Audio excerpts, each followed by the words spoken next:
வணக்கம் நண்பர்களே. இன்று நம்ம பார்க்க போறது தவக்கால நோன்பு எப்படி தளர்வு பெற்றது. தவக்கால நோன்பு பற்றி நம்ம எல்லோருக்கும் ஒரு பேசிக்கான ஐடியா இருக்கும். ஆனா ஒரு கேள்வி, இப்போ நாம் கடைபிடிக்கும் நோன்பு விதிகள் மத்திய காலத்தில் இருந்த மாதிரி தானா இருக்கு? இல்ல, அந்த காலத்தில் அது மிகவும் கடுமையானதாக இருந்தது. மத்திய கால பகுதியில் ஐரோப்பியாவின் பெரும் பகுதிகளில் தவக்காலம் முழு 6 வாரங்கள் கடைபிடிக்கப்பட்டது. ஞாயிறு தினம் கூட நோன்பு நாளாகவே கருதப்பட்டது. ஆரம்பத்தில் எல்லா வகையான இறைச்சிகளுக்கும் முழுமையாக விலக்கப்பட்டிருந்தது. மேலும் பால் சார்ந்த உணவுகளும் கூட சில நாட்கள் தவிர்க்கப்பட்டன. ஒரு நாளில் ஒரே ஒரு உணவும், அதுவும் மாலை நேரத்தில் மட்டும். ஆனால் காலப்போக்கில் சில தளர்வுகள் ஆரம்பமானது.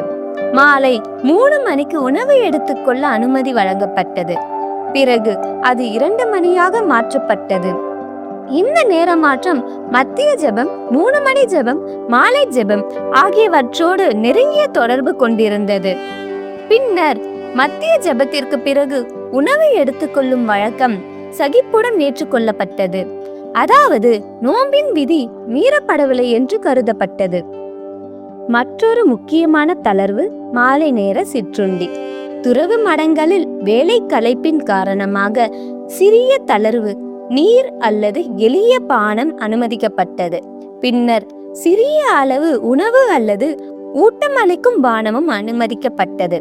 இந்த மாற்றம் பற்றி தாமஸ் அக்யூனஸ் உட்பட சில இறையியலாளர்கள் இது நோன்பை மீறும் செயல் அல்ல என்று கருத்து தெரிவித்தனர். பின்னர் 8 அவுன்ஸ் அளவிற்கு உணவு எடுத்துக்கொள்ளலாம் என்ற நிலையும் வந்தது.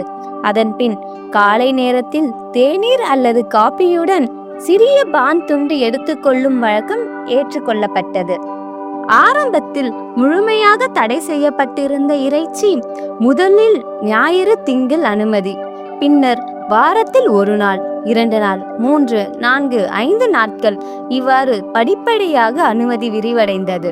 நீண்ட காலமாக இறைச்சி விலக்கப்பட்டிருந்த பெரிய வியாழக்கிழமையிலும் கூட இறைச்சி உண்பதற்கு அனுமதி வழங்கப்பட்டது. அப்படியானால் தவக்கால நோன்பு என்ன சொல்கிறது? விதிகள் மாறலாம், ஆனால் அதன் ஆவி, தன்னடக்கம், மனமாற்றம், ஆன்மீக தயார் நிலை அவை மாறவில்லை. நோன்பு என்பது உணவை தவிர்ப்பது மட்டுமல்ல, இதயம் திரும்பும் ஒரு பயணம். ஆமேன்.